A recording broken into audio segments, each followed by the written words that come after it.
Bueno, de las tres obras que voy a hablar de esas tres diferentes épocas con estos mapas mentales, la primera es Quan Pulchraes de Jean Gustavo.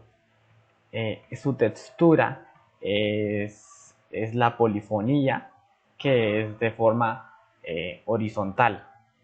Esta polifonía solo se componía en ese tiempo en voces.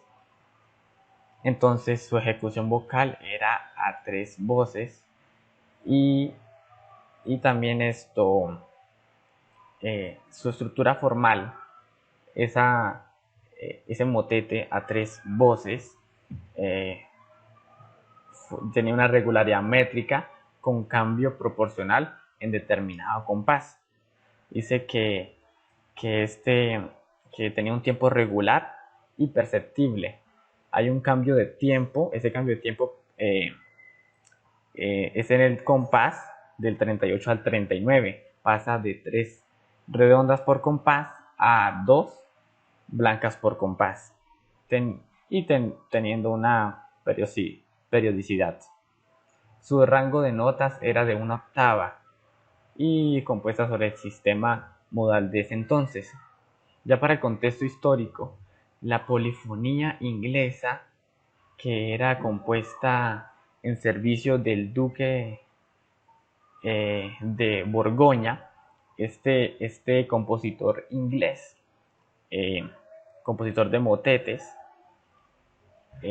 estaba trabajando para aquel duque, y en ese tiempo estaban en la época de ya casi llegando el Renacimiento, algo que se le llamó el Ars Nova o Arte Nuevo. La música religiosa vocal pero predominaba hasta entonces, la instrumental solamente por ahí algunas cositas en lo profano, pero de allí ellos, primero con las bases del canto gregoriano, comenzaron a surgir los motetes, en este caso solo a tres voces. Eh, en, la- en los rasgos estilísticos se componían estos cantos litúrgicos a, con voces masculinas. Dice que trataban de transmitir el sosiego o una paz a través de la música y la letra con esos temas bíblicos. Eso era lo que caracterizaban y lo que pedían en, en estas, ejecuciones en las iglesias.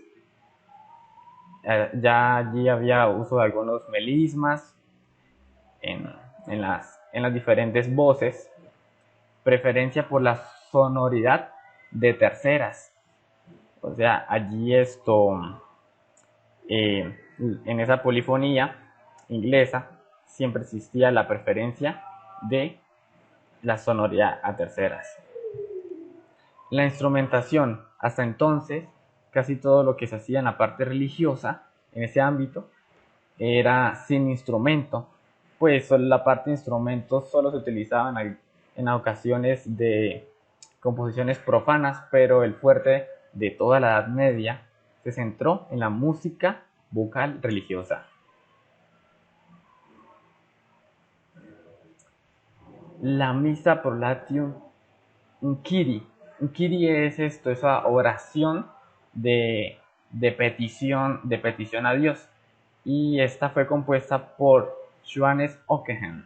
Dicen que más que ser una obra con voluntad litúrgica manifiesta, fue como un ejercicio compositivo de este personaje. Su textura es el canto polifónico con sentido horizontal.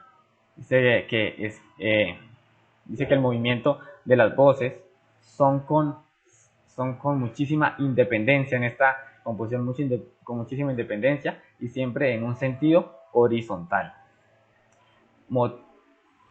Esa estructura formal, el motete a cuatro voces dice que se presencia allí el cantus firmus. También tiene el principio canónico unificador, que era que escrito en un principio canónico unificador para todos sus movimientos durante la obra. Presenta presenta pares de cánones de medición. En su contexto histórico, la escuela este compositor era de la escuela franco-flamenca. Allí ya estaba surgiendo y también en predominio en Francia. Los temas religiosos disminuyen, las temáticas profanas sobre el amor aumentan, comienzan ya a componer sobre estos temas de amores y desamores en la parte profana. Italia comienza a volverse el centro de la composición musical para el Renacimiento. Pasa ahora Italia a agarrar más fuerza ya para que en el Barroco ya está en su apogeo. Mientras tanto, aquí en el Renacimiento empieza a utilizarse también malos instrumentos. Ya empiezan a haber diferentes usos de instrumentos de cuerda frotada, como la viola de gamba, que era una de las que más también se usaban. La instrumentación pues no se utilizaban normalmente en las composiciones litúrgicas los instrumentos, sino solamente se concentraban en componer para las voces.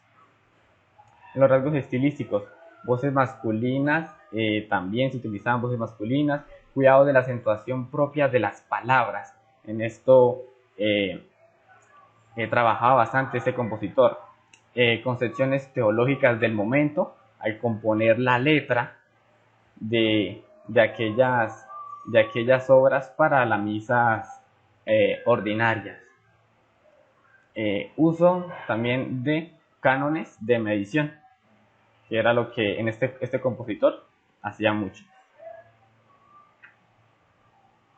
En las Indias Galantes de Jean Rameau era una textura, ya esta es una ópera. Entonces en la ópera la voz con el acompañamiento musical, la polifonía era instrumental y había una voz monofónica en esta obra que la cantaba una mujer, interpretada por una mujer. Su estructura formal era una ópera ballet con un prólogo y cuatro actos entre música. Contenía las arias, que eran las interpretaciones vocales con la música, y intermedios instrumentales. Recordemos que allí estaba el virtuosismo del instrumento. Entonces, por eso en el contexto histórico ya dice que predomina en el continente el virtuosismo en la música instrumental. Ya empiezan a ver cosas, ya está el bajo continuo, se ha desarrollado, el soporte armónico y todo esto. Y está la aparición de la ópera en la música teatral.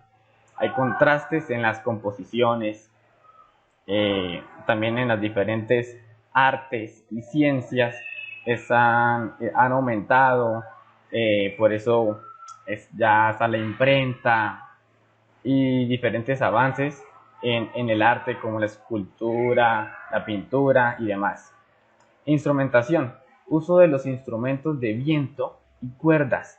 Aquí estaba ya el de la viola de gamba, ya aparece más ahora el violín. De los instrumentos de viento, el fagot, y también el cello también ya utilizan para las representaciones de la actualidad. Para cuando se compuso la obra también se usaba la percusión. Habían diferentes elementos de percusión también. Este compositor era organista y también tocaba mucho el clavecín. El clavecín utilizado por su compositor no podía faltar para esta obra. Los rasgos estilísticos, papeles dramáticos, música concertada, el virtuosismo en instrumentos, algo que fue muy importante en el barroco, las arias da capo cantadas por mujeres que se componían bastante para esta obra, hacer esos papeles dramáticos por la voz de una mujer, y representaciones, que era la actuación y el decorativismo, algo que no podía faltar en una ópera, en este género, de música teatral.